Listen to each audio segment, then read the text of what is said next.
Bismillahirrahmanirrahim. Ya, assalamualaikum warahmatullahi wabarakatuh.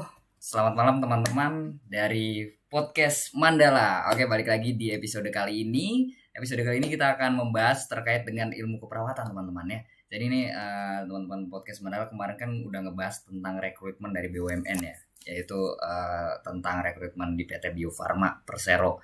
Nah, pasti teman-teman semua udah mengetahui itu bagaimana cara prosesnya dan lain-lain. Tapi sekarang kita kembali ke disiplin ilmu yang berbeda, dari mulai yang mungkin di Bio Farma itu mungkin agak-agak mirip ya, ke kesehatan, terus kemudian sekarang kan ke keperawatan ya, itu mirip-mirip sama satu bidang lah ya. Terus kita dengan ahlinya yang pasti ya, dengan ahlinya lagi yang berasal dari kota Surabaya ya, dengan Mas Andrik. Oke, halo Mas Andrik. Assalamualaikum. Halo, selamat malam Mas Gali. Oke, halo Mas. Selamat Gimana malam sehat teman-teman Mas? yang ya, Kabarnya sehat Mas? alhamdulillah sehat. Alhamdulillah. Oh ya, mohon maaf, Mas Andrik ini bukan dari Surabaya ya, Banyuwangi betul Iya, ya Mas ya? betul dari Banyuwangi. Iya, Banyuwangi, Jawa Timur. Oke. Jadi emang lancar bahasa Jawa Mas ya, asli Jawa Timur Mas. Asli Jawa, asli Jawa. Luar biasa hangat nih orang Jawa ya, karena kalau Ber- aku kan ini di Cirebon juga sama Mas, punya bahasa Masih. mandiri sendiri dan mirip Oh sama iya. kayak bahasa Jawa, tapi miripnya ke Jawa Tengah sih Mas, bukan ke Jawa Timur gitu kan. Oh iya. Mungkin agak-agak mirip juga sih, ada beberapa kosakata Hmm, di Jawa Timur mirip. Tapi tahu bahasa Cirebon Mas? Cirebon Jawa tahu kan? Tahu Kurang nggak? tahu sih kalau bahasa aslinya Cirebonnya. Oh, iya, jadi mungkin orang-orang yang di luar Jawa Barat kan taunya Sunda kali ya. Kalau Jawa Barat Ya, kan sudah mungkin itu tapi sih. sebenarnya ada Jawanya tuh Cirebon gitu, sama Indramayu gitu kan. Mirip sama Jawa Tengah. Nah, oke, Mas. Jadi Mas Andrik tuh nggak ada keturunan apa gitu Mas, atau belasteran apa? Nggak ada sih, kebetulan Ada. ibu Jawa, terus Eh, bapak juga Jawa sih. Dan tapi kalau di Banyuwangi itu emang ada namanya suku Osing. Suku Osing, suku asli Banyuwangi. suku asli Aku tapi dari Jawa yang Jawa asli sih, jadi bukan yang dari suku Osing juga gitu. Oh, iya. Jadi itu squashing kok kayak nama Korea gitu ya Mas ya? Mirip-mirip daerah Korea, squashing ini deh. Pantesan nih muka-muka Mas Andri kan ini ya Cina-Cina gitu Apa? tuh muka-muka, Waduh. mirip kayak aktor-aktornya startup yang main di startup ini. Apa tuh namanya yang Bisa. lagi viral?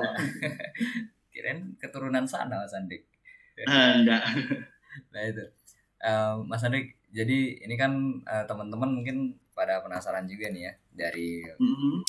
para yang lagi nonton nih. Jadi Ya. Mas Andrik ini merupakan seperti yang di poster ya, pasti kan udah baca nih ya Mas. Yang di poster kalau Mas Andrik itu adalah penulis juga ya, sering nulis buku juga tentang penelitian tentang ilmu keperawatan. Terus Mas Andrik tuh milenial influencer juga, betul Mas ya?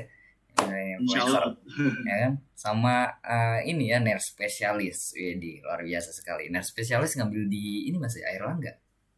Kalau untuk ini ya, yang mau aku klarifikasi sih sebenarnya. Hmm. Jadi kalau untuk di keperawatan itu kan memang ada nurse spesialis, cuman aku belum ambil nurse spesialisnya itu sendiri. Jadi masih baru S2-nya aja sih. Tapi kalau di S2 itu di keperawatan itu sudah ada peminatannya. Dan aku kebetulan di peminatan keperawatan medikal bedah gitu. Nanti setelah S2 bisa lanjut ke nurse spesialis. Tapi untuk saat ini aku masih belum lanjut ke nurse spesialisnya. Oh iya. Mm-mm. Tapi untuk pembelajaran dan ilmu-ilmunya mungkin mirip juga kan Mas ya? Iya, mirip. Cuman kalau untuk S2-nya lebih fokus ke bidang keilmuannya, dan untuk nurse spesialisnya itu lebih banyak ke prakteknya. Jadi langsung action ke ininya, ke rumah sakit gitu biasanya sih. Kalau untuk yang program spesialisnya. Nah, Mas Andri, mungkin ini kan sedikit edukasi juga nih buat teman-teman yang masih SMA atau dia mau kuliah ya Mas ya. Nanti kita akan ngomongin juga nih Mas tentang perkuliahan ya kan. Karena kemarin kan kalau nggak salah habis SBMPTN, SNMPTN nggak sih? Ya. SNMPTN ya, habis SNMPTN jalur undangannya. Kalau untuk SBMPTN sepertinya masih belum sih, baru aja SNMPTN nih kayaknya.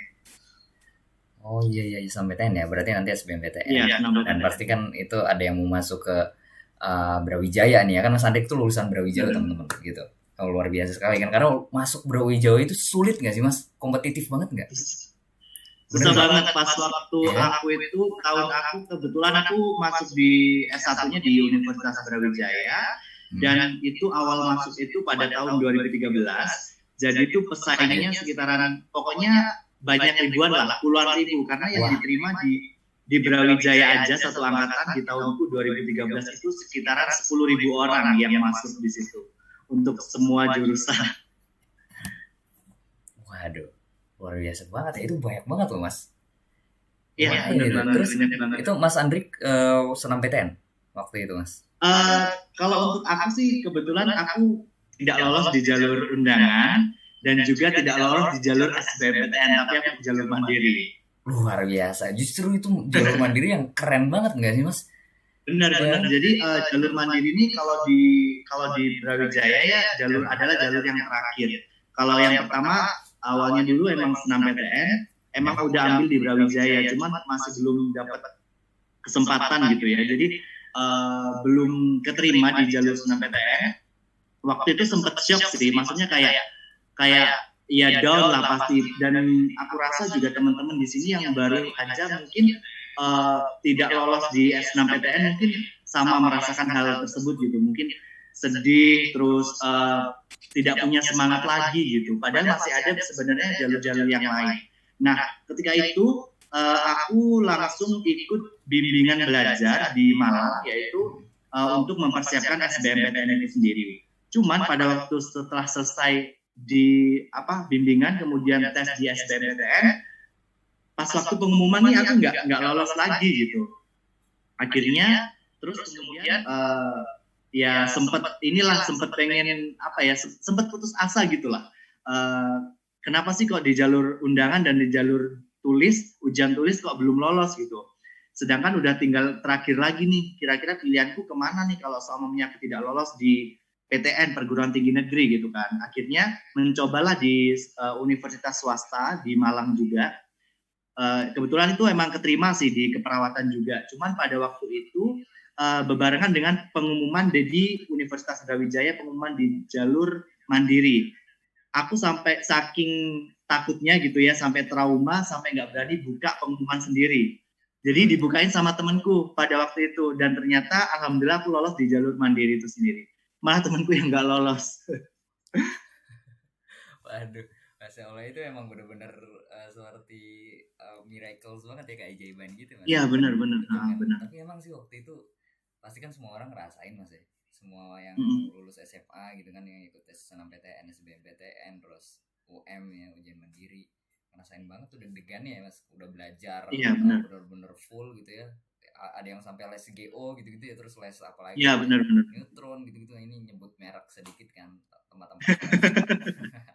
Tapi mungkin tuh sekarang udah ada perubahan loh mas. Kalau sekarang mungkin teman-teman dari anak-anak SMA, siswa-siswi kan mereka pasti ada platform online ya. Kalau dulu kan tempat les harus ke lokasinya belajar secara langsung. Tapi sekarang udah ada kayak platform ini ya, Ruang Guru gitu-gitu ya, yang online gitu deh. Lebih memudahkan sih. Bener banget itu mas. Nah terus ini udah dapat edukasi juga dari Mas Andrik ya. Jadi emang harus banyak belajar juga sih mas ya. Mau online mau nggak online gitu kan tesnya. Kalau UM kan mungkin sekarang online ya mas ya. Pasti online ya sekarang. Sementara untuk saat ini semuanya sih masih online sih. Semuanya masih online. Jadi untuk mulai dari pendaftaran sampai mungkin kecuali nanti kalau semuanya. Tapi kalau untuk di Universitas Brawijaya ataupun di Universitas Airlangga, yang saya tahu sampai saat ini masih belum ada yang namanya perkuliahan online gitu. Kemarin sempat ada tes masuk, tapi juga harus sesuai dengan protokol kesehatan yang ketat gitu. Jadi kayak harus benar-benar menunjukkan bukti bahwa non reaktif dari COVID-19, dibuktikan dengan tes PCR gitu. Terus tapi untuk saat ini sih kebanyakan sih masih daring ya. Untuk semua aktivitasnya kebanyakan masih daring. Oke mas. Nah terus mungkin penasaran nih mas ya, ada penonton yang pengen nanya-nanya juga. Kalau misalkan Mas Andri kan ini jadi perawat, biasanya mungkin perawat itu kan mayoritas ke perempuan deh mas, bener? Perempuan. Benar. Iya bener kan. Nah kenapa nih Mas Andri cita-citanya pengen jadi perawat gitu, yang mungkin pekerjaan ini lebih banyak dimiliki dan ditempati dengan kuotanya perempuan gitu, Mas. Oke, jadi kalau cerita terkait dengan perawat identik dengan perempuan itu emang benar ya, karena emang dari dulu itu yang namanya suster biasanya kebanyakan itu cewek gitu ya. Dan aku sendiri di satu kelas itu dari 40 orang mahasiswa, cuman 7 orang cowoknya. Jadi cowoknya itu cuma 7 orang dalam satu kelas. Dan kalau untuk ngomongin kenapa sih kok dulu cita-citanya pengen jadi perawat, jadi aku suka banget gitu kayak di bidang kesehatan itu suka banget kayak menolong orang lain gitu, memberikan sesuatu care terhadap orang lain, karena perawat kan fokusnya yaitu care, peduli kepada orang lain gitu. Nah itu aku emang suka banget di situ gitu. Terus kemudian awalnya sih dulu pilihan pertama kalau boleh jujur aku adalah di kedokteran. Di kedokteran untuk pilihan pertama dari di S6PTN dan juga SBMPTN. Dan keperawatan adalah di pilihan kedua bagi aku. Sama aja sih, karena kita adalah tujuannya yaitu untuk menyehatkan orang yang sakit gitu kan, untuk dari status sakit bisa menjadi sehat gitu kan. Jadi bagi aku sama aja gitu. Yang terpenting adalah bagaimana kita bisa berbuat sesuai dengan profesi kita gitu, semaksimal mungkin untuk memaksimalkan profesi yang kita jalani itu sendiri sih gitu.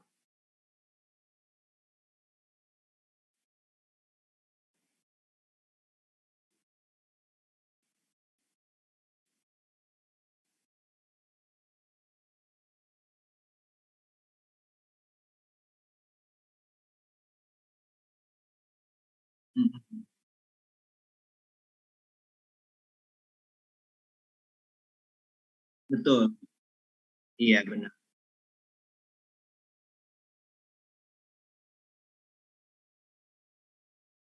Kebetulan kalau di S1, di S1 ku yang mulai aku 2013 sampai 2017, itu di S1 itu emang lebih banyak ke teori sih.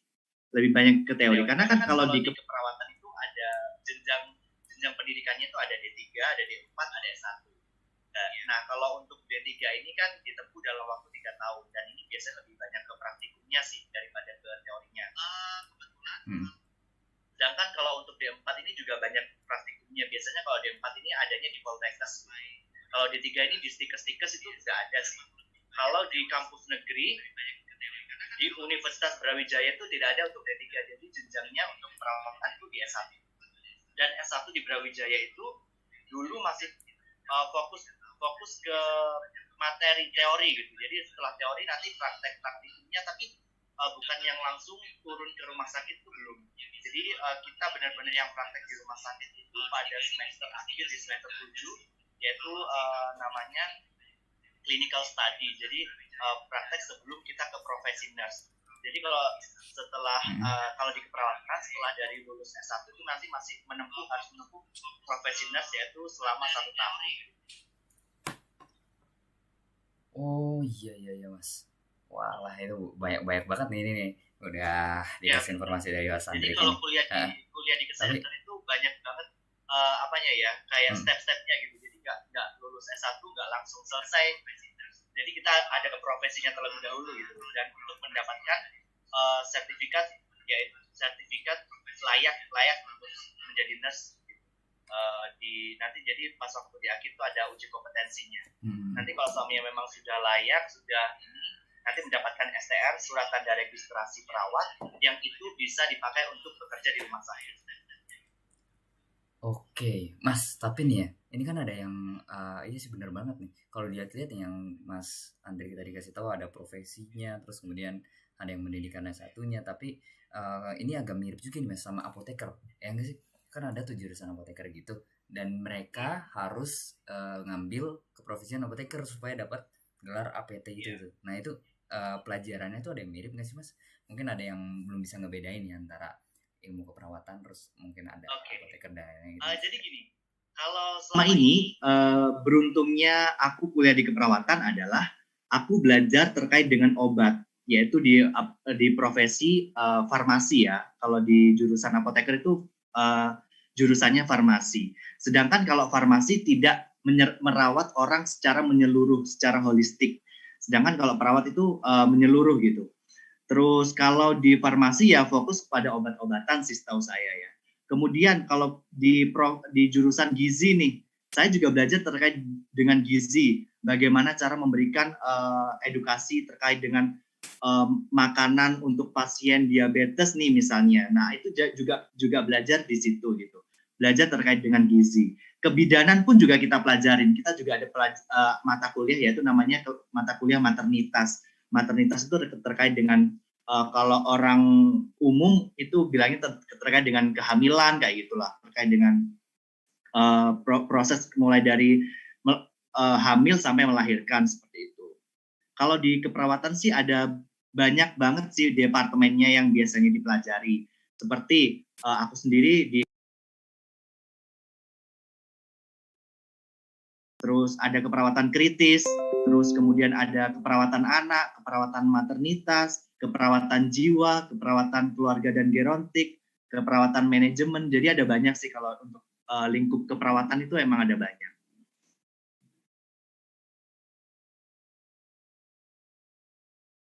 Banget ya Mas ya.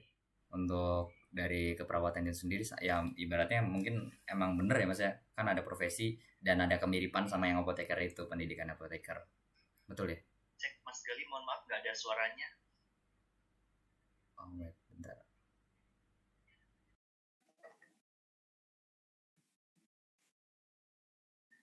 Suaranya hilang.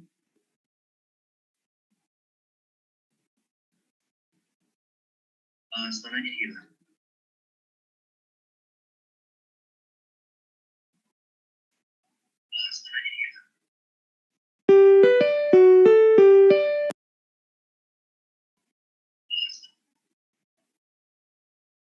Udah masuk, udah masuk.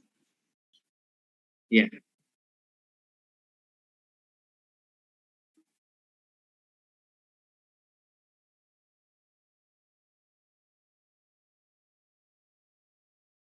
Iya. Yeah.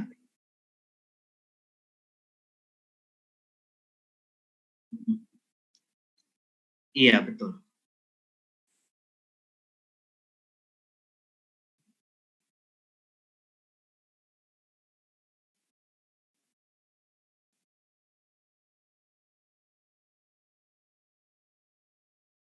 Kalau untuk di kampus negeri nih, perguruan tinggi negeri, terkait dengan tesnya, kalau untuk di keperawatan yang pasti dari jurusan IPA ya untuk saat ini. Untuk dari jurusan IPS ataupun SMK sepertinya masih belum bisa. Peraturan yang terbaru sepertinya seperti itu. Jadi kalau dulu di saya pada tahun 2013 itu dari lulusan SMK itu masih bisa masuk di jurusan kesehatan. Tapi untuk yang saat ini sepertinya harus difokuskan ke yang IPA sih. Jadi kalau untuk ambil dari jurusan IPS ataupun SMK sepertinya masih belum bisa untuk masuk di perguruan tinggi negeri setahu saya. Dan kalau untuk yang dipelajari sih kalau di IPA ya seperti biologi, terus kemudian kimia nanti juga ada gitu. Tapi itu semuanya nanti kita bakalan belajar dari awal kembali gitu terkait dengan keperawatan itu nanti bakal belajar banyak karena kan memang kalau kita kan belajarnya per sistem gitu ya, per sistem soalnya sistem tubuh manusia nih sistemnya dari apa dari belajar dari keperawatan yang dasar dulu sampai mempelajari sistem yang ada pada tubuh manusia gitu dan juga penyakit-penyakitnya dan cara mengatasi dengan memberikan intervensi keperawatan sendiri.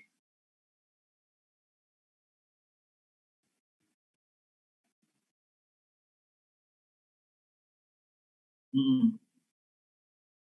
Iya, betul.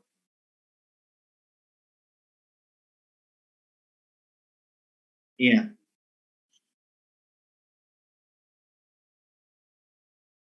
Iya, iya.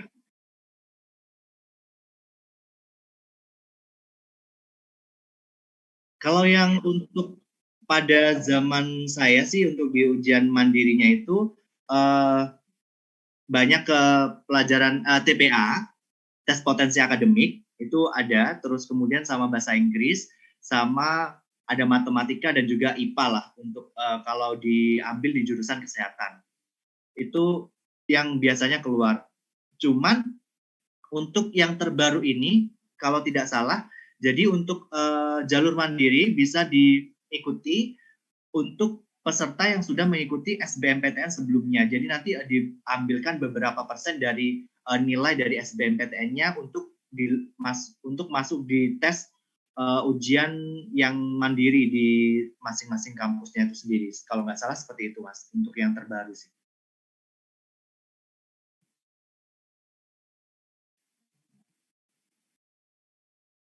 Buat beberapa teman-teman dari SNMPTN nih Mas ya, atau ujian mandiri itu kan pasti kan bayar tuh Mas.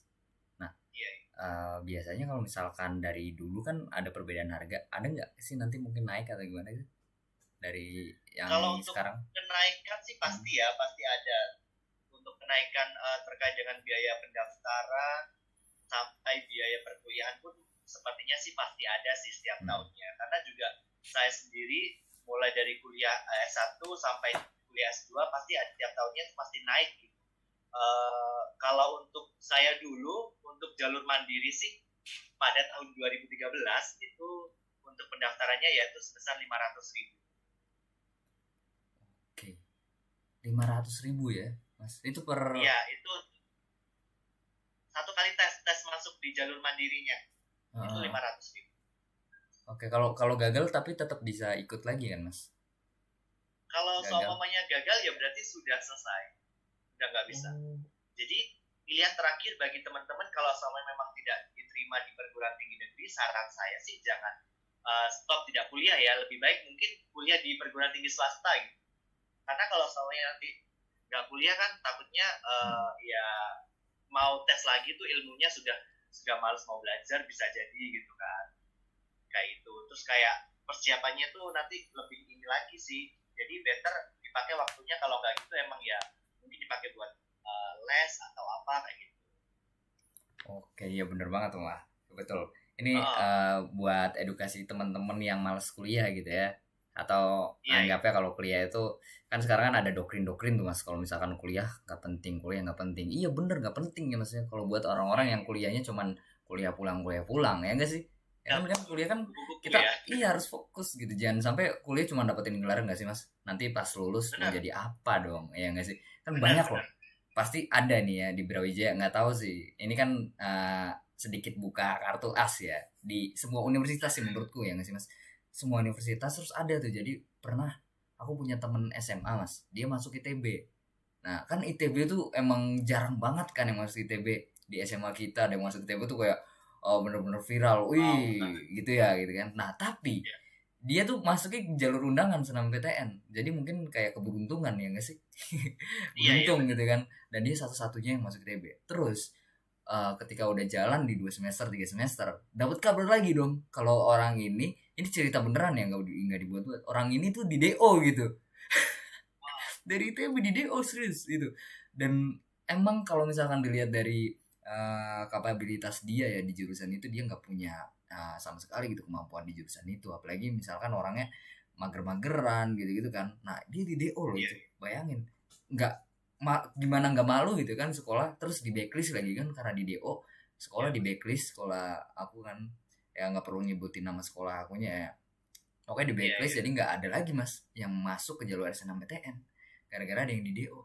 Nah ini edukasi buat teman-teman Mas ya nggak sih, bener nggak Mas Andrik, ada kayak gitu nggak? Sama sih, kalau untuk aku pada tahun 2013 itu ada beberapa teman aku yang keterima di universitas, tapi kan kadang ada nih anak yang asal masukin SNMPTN. Dari faktor keberuntungan itu dia itu keterima gitu di salah satu perguruan tinggi negeri, terus kemudian nggak diambil karena dia nggak sesuai dengan apa yang keinginan dia gitu. Dan ternyata itu ngefek banget sama adik kelas. Jadi adik kelasku tuh banyak banget yang di blacklist sama perguruan tinggi tersebut, sehingga banyak yang nggak keterima di situ gitu. Ini karena akibat dari kakak kelasnya yang nggak ngambil. Jadi sebisa mungkin buat teman-teman kalau soalnya daftar SNMPTN itu benar-benar dipikirkan secara matang gitu. Jadi jangan asal pilih jurusan, jangan asal pilih tempat kuliah gitu. Pokoknya yang penting keterima dulu gitu. Nanti kalau semuanya kalian benar-benar keterima nih, sedangkan kalian nggak diambil karena nggak sesuai dengan passion kalian, nggak sesuai dengan keinginan kalian, itu malah merugikan orang lain gitu. Dan itu ruginya tuh kasihan banget kan kalau semuanya adik-adik kelas yang memang benar-benar pengen banget di situ, gara-gara ulah kakak kelasnya jadi sampai nggak bisa gitu mencapai mimpinya gitu kan kasihan. Iya bener Mas itu. Nah jadi emang harus lebih teliti lagi sih Mas ya, dipertimbangin lagi ya nggak sih ya kan buat jurusan. Terus nih Mas, kita udah cerita-cerita tentang SNMPTN, SBMPTN, ujian mandiri. Nah sekarang hambatan nih Mas, hambatan di ilmu keperawatan ya.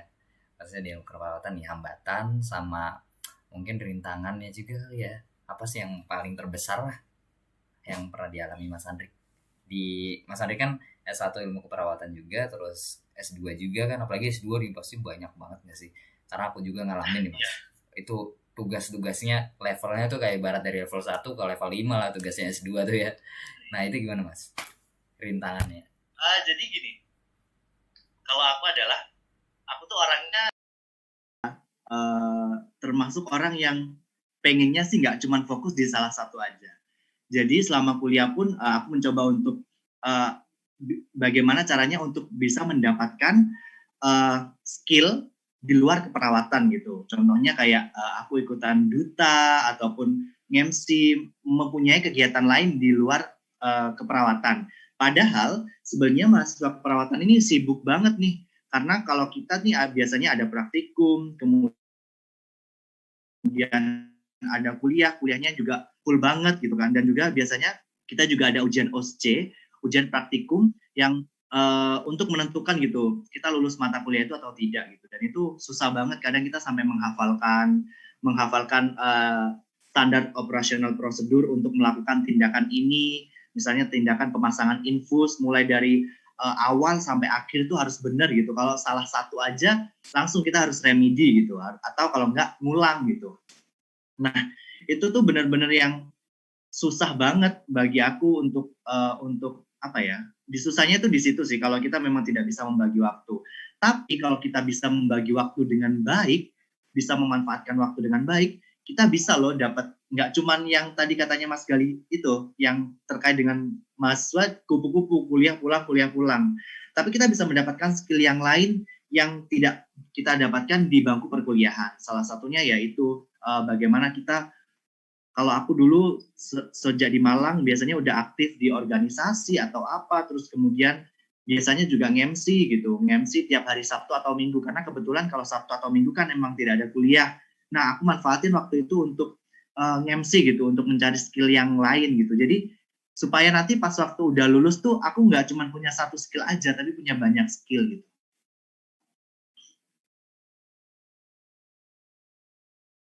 Jadi teman-teman nih, ini kan sedikit informasi tambahan juga. Mas Andrik ini ya, itu dia tuh banyak banget nih prestasinya. Yang aku sebutin satu-satu nih, yang Mas Andrik kirim CV-nya. Jadi Mas Andrik tuh pernah jadi cover boy juga ya. Ya lagi Betul. udah terbaik lagi cover boy-nya di Jawa Timur 2014. Terus pernah jadi yang terbaik juga di ajang Duta Wisata Joko Roro Kabupaten Malang 2016 ya Mas ya. Terus kalau di Jawa Barat seperti Mojang Jajaka lah. Betul, iya Mas, Mojang Jajaka itu Jawa Barat. Terus ada ini juga ya, Duta Lalu Lintas Polres Malang ya. Itu pasti diadain sama ini nggak sih Mas? Polres, ya nggak sih Polres ya pasti. Ya, polisi sama tersempat ya. Polres Malang. Langsung dari Polres ya. Emang setiap Polres tuh kalau aku lihat ya ada loh Duta Lalu Lintas ya, karena di Cirebon ya, aku kan di Cirebon ada juga. Emang semuanya gitu Mas? Ya. Karena nanti ini dikirim ke provinsi, jadi provinsi mewakili di Indonesia sepertinya. Jadi kita berlomba-lomba untuk menyiapkan yang terbaik gitu kan. Jadi dari kabupaten dulu baru ke provinsi. Oh gitu ya, berarti mirip kayak Duta Wisata juga ya di benar, polisi mirip, itu Mas. Mirip sama Duta Wisata. Jadi yang paling awalnya di tingkat provinsi, terus ada nasional juga Mas di Indonesia tuh. Iya benar. Nasionalnya berarti langsung ke Polri kan ya, dari Polrinya.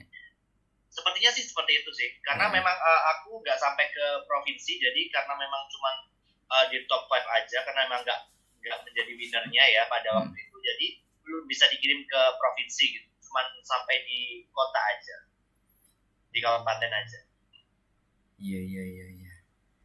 Oke, berarti ini Mas Andrik ini pokoknya emang aktif banget ya ajang-ajangnya di Malang ya, Jawa Timur. Nah ini Mas, kok Mas Andrik kan dari Banyuwangi ya, itu ke Malang tuh emang Banyuwangi sama Malang tuh bisa seperti itu ya Mas ya? Nah, jadi gini, Aman. memang banyak sih yang ini kok Andri kan asalnya dari Banyuwangi nih, kok kenapa nggak jadi duta wisata di Banyuwangi? Kenapa kok jadi duta wisata di Malang gitu kan? Pasti banyak yang bertanya seperti itu. Nah, karena gini kan, aku selama 5 tahun itu kuliah di Malang. Jadi pulang ke Banyuwangi itu nggak mesti. Kalau sama emang ada libur panjang baru pulang ke Banyuwangi. Sedangkan untuk bagi aku, Banyuwangi itu banyak banget event festivalnya tuh banyak banget. Sedangkan kalau sebagai duta nih, sebagai duta wisata, kita kan harus mempromosikan wisata tersebut kan. Termasuk hadir saat ada festival-festival yang digelar di daerah tersebut gitu. Nah, bukan aku nggak mau jadi duta wisata di Banyuwangi gitu ya. Cuman memang karena memang aku fokusnya di Malang, takutnya aku nggak bisa hadir pada waktu festival-festival yang diadakan di Banyuwangi gitu. Sedangkan aku nggak mau kalau selamanya aku jadi duta, cuman pengen dapat selempangnya aja, tetapi aku nggak aktif di duta tersebut kan buat apa gitu. Kalau selempang mungkin bisa ya jahit sendiri gitu. Tapi bagaimana kontribusi yang bisa aku berikan kepada paguyuban tersebut, kepada dinas terkait gitu. Jadi untuk menjadi duta bukan cuma terkait bagaimana kita bisa menang, bisa juara gitu, tapi ya itu yang paling diutamakan itu kontribusinya gitu. Terus untuk meskipun nggak jadi duta di Banyuwangi, pada waktu itu kebetulan memang lagi ada event promosi di Jakarta, itu aku mewakili Kabupaten Malang, tetapi memang ada beberapa pengunjung yang tanya terkait dengan Kawah Ijen nih, sedangkan Kawah Ijen ada di Banyuwangi gitu. Nah, secara otomatis aku bisa promosi Banyuwangi di situ juga gitu. Jadi tidak harus menjadi duta wisata untuk mempromosikan sebuah wisata. Because everyone is tourism ambassador, jadi semuanya bisa mempromosikan. Wih, luar biasa ya, benar-benar Mas. Oke, ini sih aku sih kalau misalkan lagi ada di panggungnya Mas Andrik lagi ngomong gini, wah standing applause nih. Karena Mas Andrik ini udah kayak lagi ini ya, question and answer pas lagi duta wisata kan ada question and answer ini.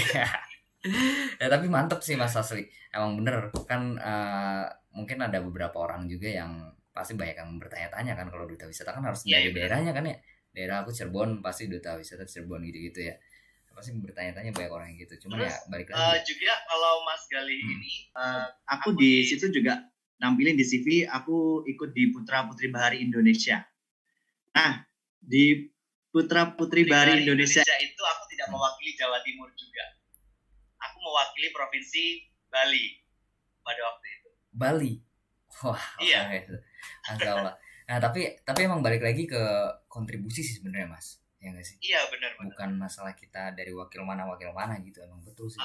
Kontribusi dan bagi aku untuk merepresentasikan daerah lain itu malah punya effort, punya tanggung jawab yang besar karena kita membawa nama daerah lain. Salah satunya kemarin pada waktu aku membawa nama Provinsi Bali, karena memang aku bukan keturunan Bali, cuman ada saudara di Bali, terus juga memang sering ke Bali juga, karena memang Banyuwangi sama Bali kan deketan kan. Jadi memang provinsi yang paling bisa aku wakili adalah Provinsi Bali, makanya aku mewakili Provinsi Bali. Di situ tuh aku mempelajari terkait semua Provinsi Bali, dan juga bekerja sama dengan dinas terkait gitu, minta dukungan juga gitu. Jadi untuk sebenarnya ya banyak sih orang yang nyinyir gitu ya, mungkin kok nggak mewakili daerahnya sih, kenapa gitu.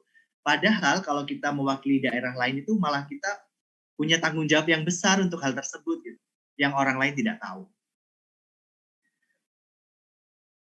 Betul Mas. Di sini nih emang jadi tantangan juga sih ya buat Mas Andrik, terus juga malah wawasannya lebih luas nggak sih Mas, belajar budaya lain kan, budayanya orang gitu ya di Bali. Tapi ya mungkin Mas Andrik karena punya saudara juga mungkin di sana ya, jadi bisa tanya-tanya kan. Iya, punya keluarga di Bali sih, jadi ada ininya, diperbolehkan juga. Karena kan memang setiap provinsi harus mewakilkan satu pasang, jadi di Jawa Timur itu sudah ada perwakilan, jadi nggak bisa perwakilan double gitu. Jadi harus terpaksa mewakili yang provinsi lain. Oke, masalah ya. Terus Mas Andrik juga ini pernah ini ya ikut pageant juga Mas ya di Mister Jawa Timur. Iya, iya betul Mas. betul. 2018. Mister kan ya, bukan Mister Teen kan? Kan ada yang teen, ada yang Mister. Cuman waktu itu sih cuma pengen tahu aja sih kayak gimana, karena kan kalau di duta wisata ataupun yang lain mungkin berbeda ya dengan male pageant gitu kan. Cuman untuk di male pageant ini sendiri memang aku rasa sepertinya bukan aku banget gitu kan.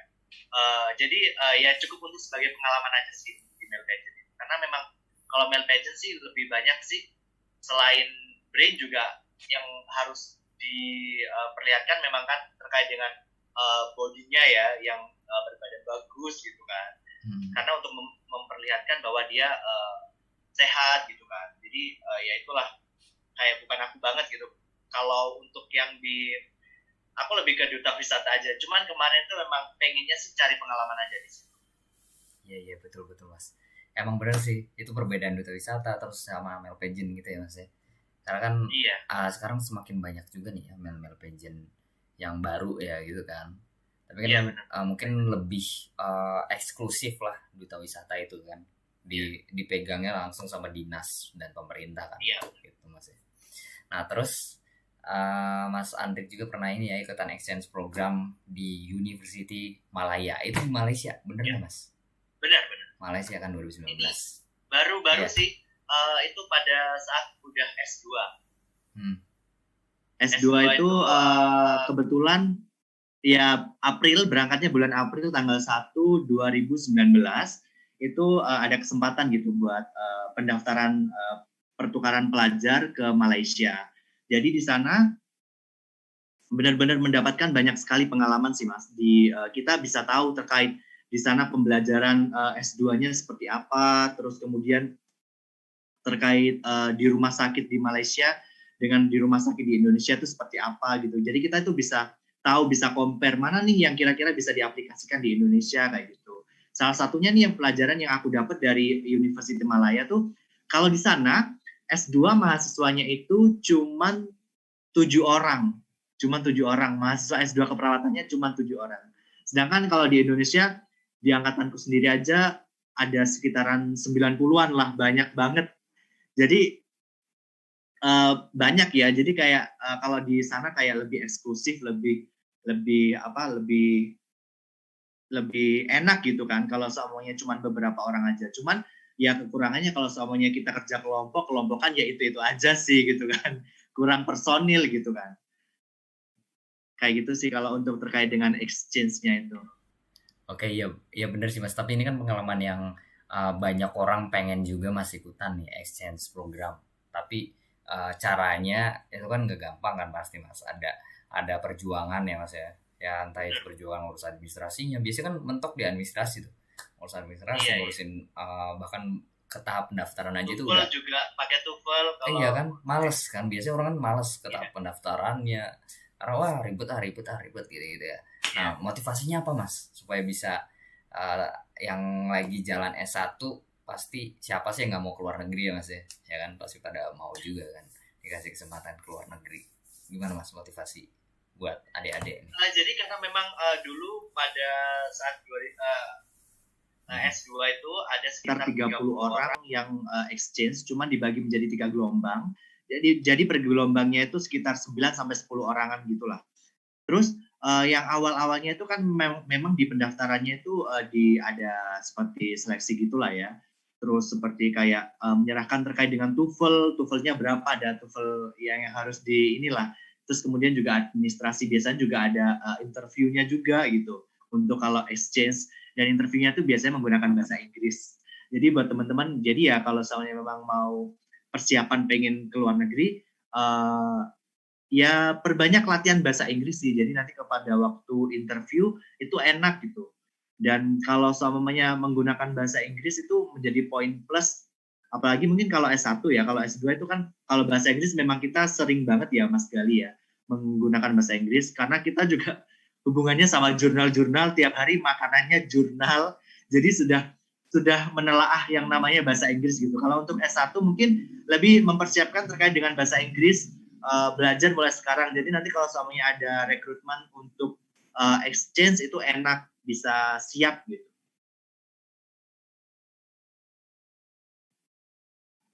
Bener banget nih. Tadi Mas Andri cerita nyinggung tentang S2. Ya itu sih emang betul banget perbedaan S2 sama S1 Mas ya. Soalnya tadi kan antara level 1 sampai level kelima kan tugas-tugasnya. Cuman emang tugasnya nggak sebanyak S1 ya nggak sih? Iya, Nah, benar. aku kan di S2 desain kalau aku Mas ya. Dan emang bener gitu ngerasain banget. S2 itu tugasnya nggak sebanyak S1 tapi levelnya ya Mas ya. Iya, Level tugasnya gitu ya. Itu yang beda-beda gitu karena bikin jurnal nggak gampang gitu ya. Apalagi ya itu tadi konsumsi kita lebih banyaknya ke bahasa Inggris, bener. Jurnal-jurnalnya juga internasional gitu kan. Terus Mas Andrik nih waktu di Erlangga kan Mas ya S2 kan? Iya, Erlangga. Nah itu ada syarat buat ini gak sih? Buat lulus itu salah satunya harus punya jurnal internasional, bener nggak? Oh, benar. Nah terus itu Syarat lulusnya kalau awal sih dulu ini ya harus Scopus ya. Harus Scopus atau jurnal bereputasi yang yang berstandar nasional gitulah. Jadi tapi untuk yang kemarin pada waktu aku itu untuk syarat yudisiumku untuk bisa lulus di ini nggak apa-apa kalau samanya Sinta 3. Jadi jurnal yang terakreditasi nasional nggak apa-apa, minimal Sinta 3. Terus kemudian pada waktu itu aku memang punya bikin systematic review gitu dan aku uploadnya di jurnal di Indonesia. Tapi untuk tesis kita hasilnya itu harus tetap dipublikasi di jurnal internasional. Jadi wajib itu untuk publikasi ke jurnal internasional itu tetap wajib.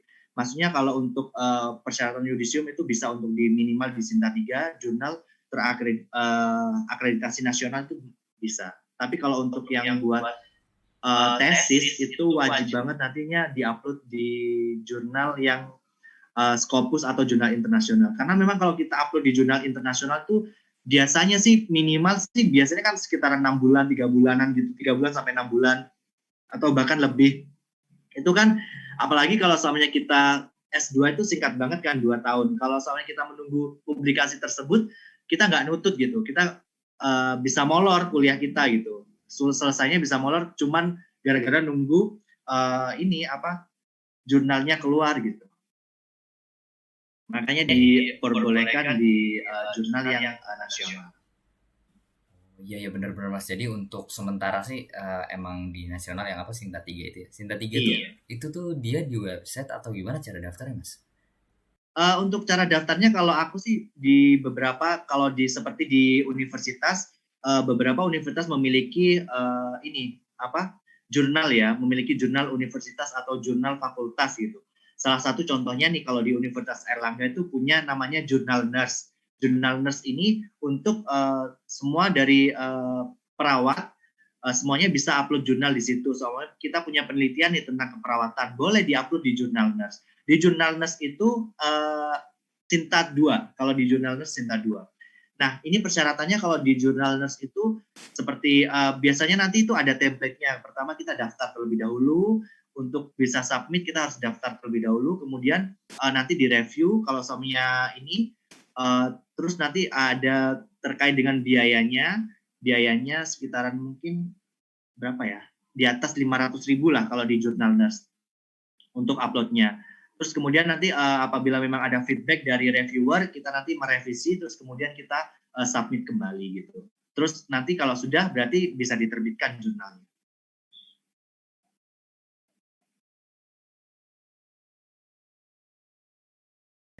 Sedikit pengetahuan buat teman-teman yang nggak tahu Sinta apa ya Mas ya. Sinta itu kan Science and Technology Index ya. Jadi ya terindeks dalam ilmu pengetahuan atau tentang jurnal teknologi ya nggak sih gitu kan ya Mas.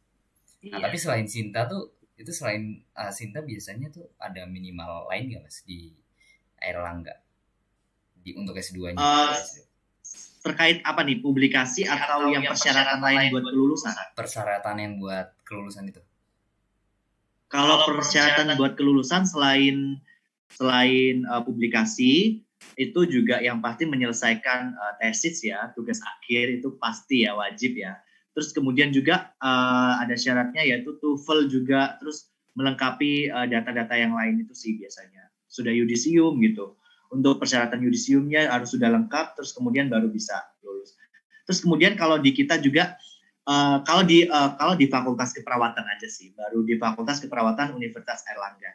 Jadi di tesis kita membentuk sebuah modul, yaitu kita punya outcome dari tesis kita yaitu modul. Modul ini nanti dihakikan. Jadi kita punya hak cipta dari modul yang kita buat sendiri. Nah, kalau di CV aku tuh ada penerbitan buku nih yang judulnya itu untuk modul relaksasi autogenik itu, Mas. Nah, itu sudah ada hakinya. Jadi kalau samanya nanti diklaim sama orang lain bisa kena pidana.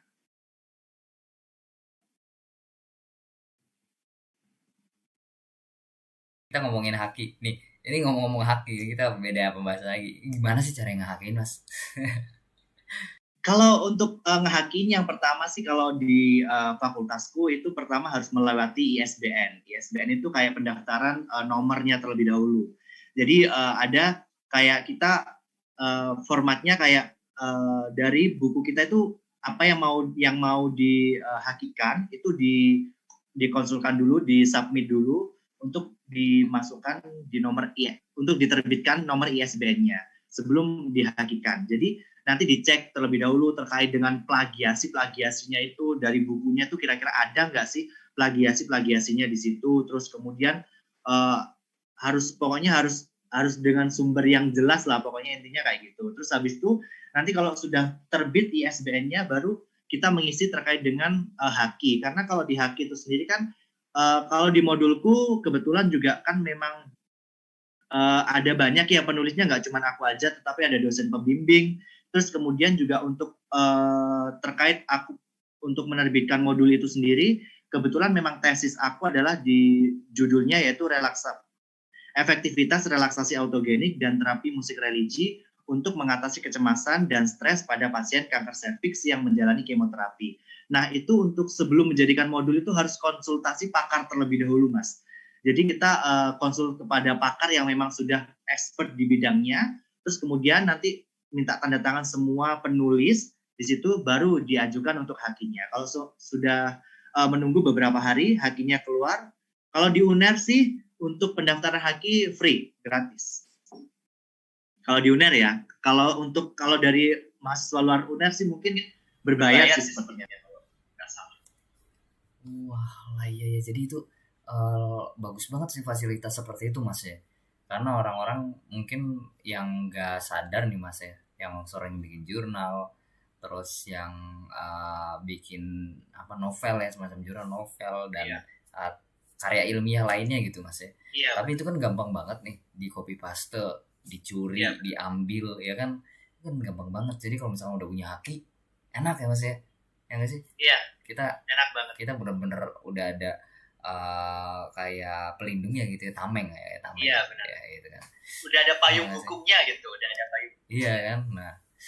Nah tapi kalau misalkan yang nggak punya haki ya, kan jadi edukasi tentang haki ternyata penting, betul Mas. Hak cipta ya, gitu kan. Yang nggak punya haki dia kecolong sama orang, terus di copy paste sama orang, terus orang itu ngerti haki gitu kan. Jadinya punyanya milik orang itu, ya kan, yang sebenarnya padahal dia yang bikin gitu loh. Iya benar. Iya nggak sih? Itu sampai segitunya tuh emang. Tapi ada loh, Mas. Pernah nggak sih Mas Andri nemuin kayak gitu? Ada loh. Pernah aku sih, pernah ngeliat. Ada beberapa yang kayak masih belum dihakikan itu kayak sayang banget gitu kan.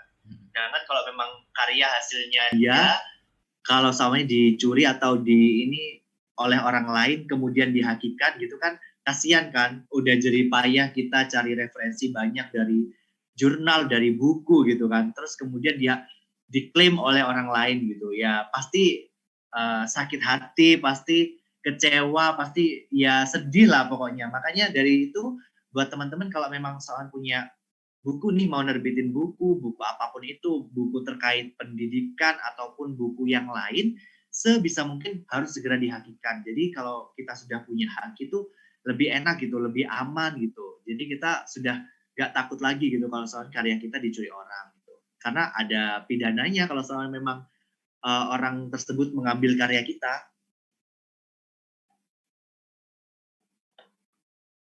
Ini jadi kesadaran dari orang-orang yang belum ngerti ya Mas ya tentang mungkin sadar hukum lah, tentang sadar hukum ini.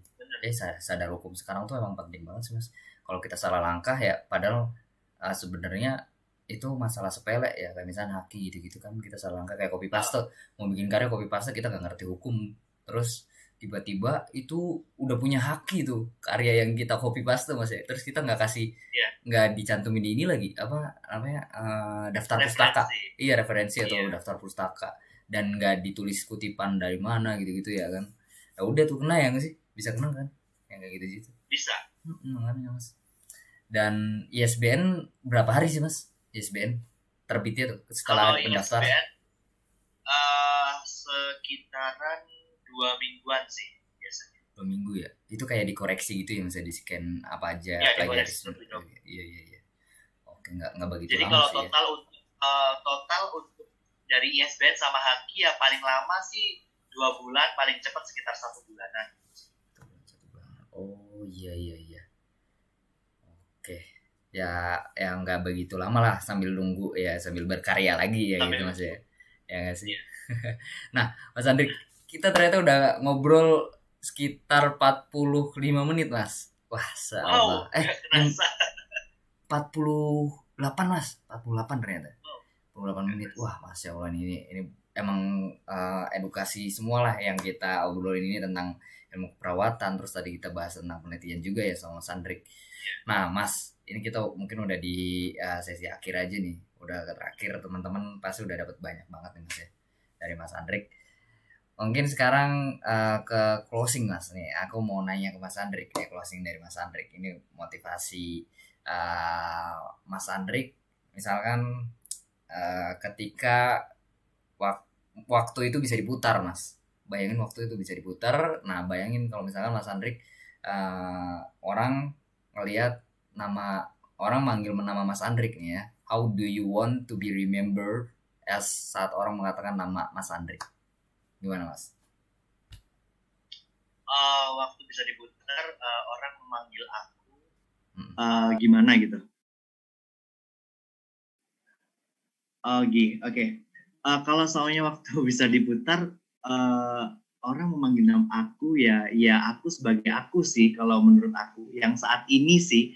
Jadi pengennya ya tetap menjadi yang sekarang gitu, yang dengan yang sekarang, dengan Andrik yang sekarang, dengan yang punya beberapa orang yang bisa gitu. Maksudnya punya kelebihan gitu sih menurutku. Karena memang nggak semua orang kan dikaruniai kelebihan gitu kan, skill gitu kan. Jadi kayak aku bangga dengan diri aku sendiri gitu, proud of myself, karena sampai saat ini pun aku termasuk orang yang struggling gitu dari awal. Mungkin dari contoh nih, buat masuk kuliah aja nggak keterima di jalur SNMPTN, SBMPTN, tapi bagaimana caranya untuk aku bisa bangkit, untuk aku tidak insecure, untuk aku tidak patah semangat gitu, masih tetap mencoba mencari bagaimana caranya untuk bisa mendapatkan sesuatu yang aku impikan, aku cita-citakan gitu, dan itu nggak mudah. Dan kalau untuk teman-teman di sini, mungkin aku berpesan ya Mas kalian, karena mungkin lagi closing juga kan, buat teman-teman yang di sini mungkin masih belum sesuai, mungkin maksudnya kayak cita-citanya mungkin masih tertunda. Contoh, gagal satu kali, gagal itu bukan sesuatu yang bukan, nggak masalah satu kali gagal, masih gagal satu kali itu nggak masalah.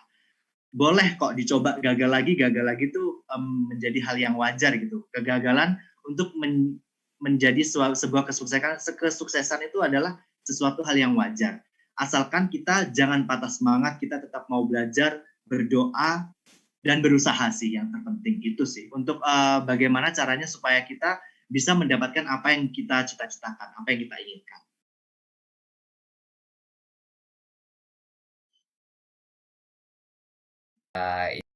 Kita nggak boleh cuman berdoa ya, kita banyak berharap, bermimpi, tapi harus berikhtiar ya Mas. Iya, berikhtiar penting, jadi diikhtiarkan ya.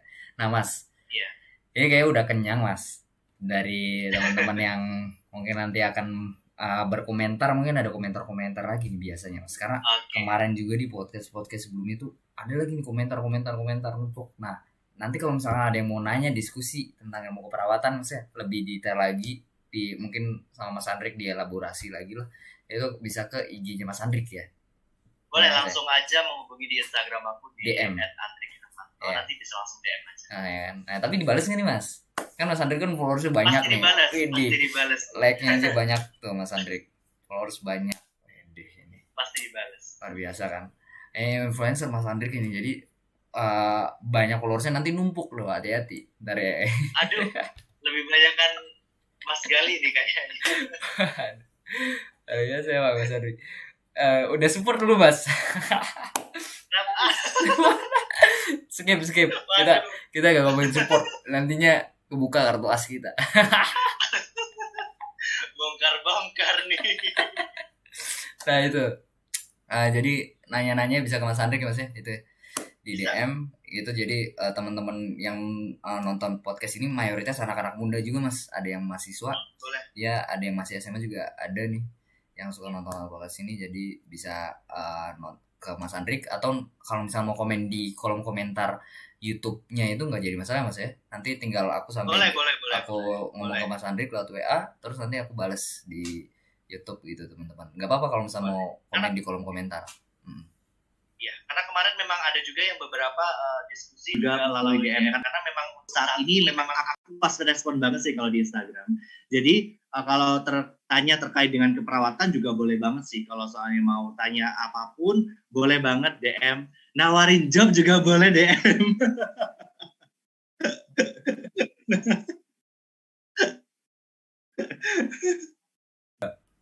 Oke, jadi ternyata Mas Andrik juga suka nerima job dari DM ya kan? Luar biasa emang. Ya itulah biasa influencer begitu mas ya. Job MC ya, apalagi job MC masih nerima sih mas job MC? Iya betul, MC juga sih. Biasanya MC juga. Acara formal ataupun non formal juga sih biasanya. Wedding juga MC. Wedding luar biasa. Berarti wedding udah sering juga mas? Alhamdulillah sering. Cuman kalau untuk ya di Banyuwangi pernah, lebih sering sih di Malang, karena memang aku tumbuh di Malang ya. Jadi punya udah lebih ada masnya udah lebih seringan di Malang gitu untuk MC terkait dengan seminar atau apapun tuh lebih banyak di Malang sih. Oke. Jadi kan kalau misalkan perbedaan MC formal non formal sama MC wedding kan mungkin lebih ke under pressure banget nggak sih kalau wedding, karena kita tuh kayak ada di tempatnya yang sakral gitu kan, tempat-tempat orang orang lain yang sakral banget. Kalau kita ngelakuin kesalahan kan pasti kayak lebih hati-hati ya mas ya, kalau di wedding ya gitu ya. Nah MC kayak gitu mas ya, dunia MC ya. Mungkin nanti kita ngomongin dunia MC next time ya mas ya. Kita ngomongin dunia MC. Terus paling gitu aja nih mas. Tadi udah penutupan dari Mas Andrik, udah closing. Nah itu aja podcast dari pembahasan kita hari ini mas Andrik ya. Kita udah mau di 50 menitan lebih ya mas. Oke, makasih banget nih Mas Andrik buat waktunya. Terima kasih juga Mas Gali juga sudah mengundang saya di podcastnya. Semoga sukses selalu dan lancar S2-nya. Amin ya robbal. Betul banget nih. Aku sedang berjuang biar bisa menuju seperti Mas Andrik juga nih, jadi dosen. Jadi dosen impian orang-orang. Iya, amin ya robbal amin. Jadi dosen kan pasti impian orang-orang yang lanjut S2. Kalau nggak jadi dosen, entah dia mau jadi naik jabatan ya di pekerjaannya, atau mau ke CPNS gitu-gitu kan biasanya kan diutamain tuh ya yang S2 yang S3 kan biasa gitu. Iya.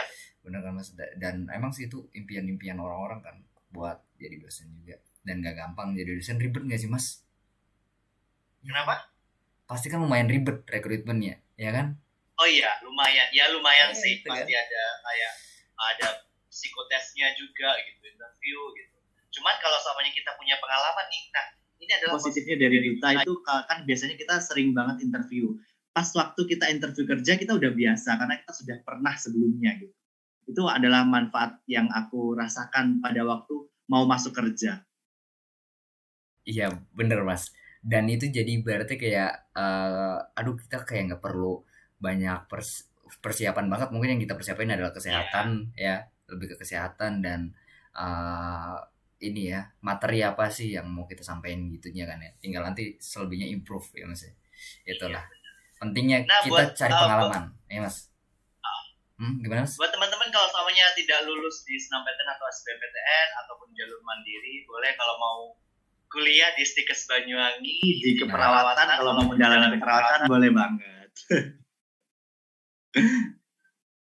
Mas Tikes Banyuwangi ya, jadi nanti ketemu sama Mas Andri. Iya, benar, teman saya. Kapan mas jalur masuknya Stikes Banyuwangi di Sudah mulai, ini sudah gelombang kedua untuk saat ini sampai bulan ini bulan April ya, sampai bulan Juni udah dibuka. Oke, bulan Juni udah dibuka ya. Oh masa Allah nih ya, berarti bentar lagi masa. Iya. Oke, nah jadi paling itu aja sih mas pembahasan kita hari ini. Nanti next kita bahas-bahas lagi ya sambil menunggu komentar-komentar. Terima kasih banyak Mas Dali, ditunggu kedatangannya ya di Banyuwangi ya. Iya benar mas, ya aku ada rencana juga insya Allah nanti ke sana deh. Boleh nanti kita kontak-kontakan lah. Betul mas. Paling itu aja Mas Andrik ini sekali lagi aku ngucapin makasih ya mas. Nanti buat dari tim Vape Influencer ya dari kita mau ngasih penghargaan sertifikat ke Mas Andrik kemarin. Oke. Oh iya, terima kasih. Oke gitu aja dari aku mas untuk podcast kali ini nih teman-teman bisa nonton besok ya betul mas ya, nanti bisa ngeliat dan nanti kan aku highlight juga nih mas, jadi kayak ada teasernya gitulah singkat-singkatnya buat nanti di story gitu kan, biar nanti orang-orang yang belum sempat tahu informasi tentang ilmu keperawatan kan jadi bisa ngeliat tuh, karena nggak ada yang begitu banyak tahu banget gitu ya tentang ilmu keperawatan tuh gimana gitu kan mas, karena mungkin cowok-cowok kan ini ya lebih ke doktrinnya wah ini mah jurusan buat cewek gitu ya mas ya, itu kan. Oke, itu aja pembahasan dari Mas Andrik ya, udah selesai Mas Andrik, ini aku tutup live streamingnya. Oke Mas Andrik.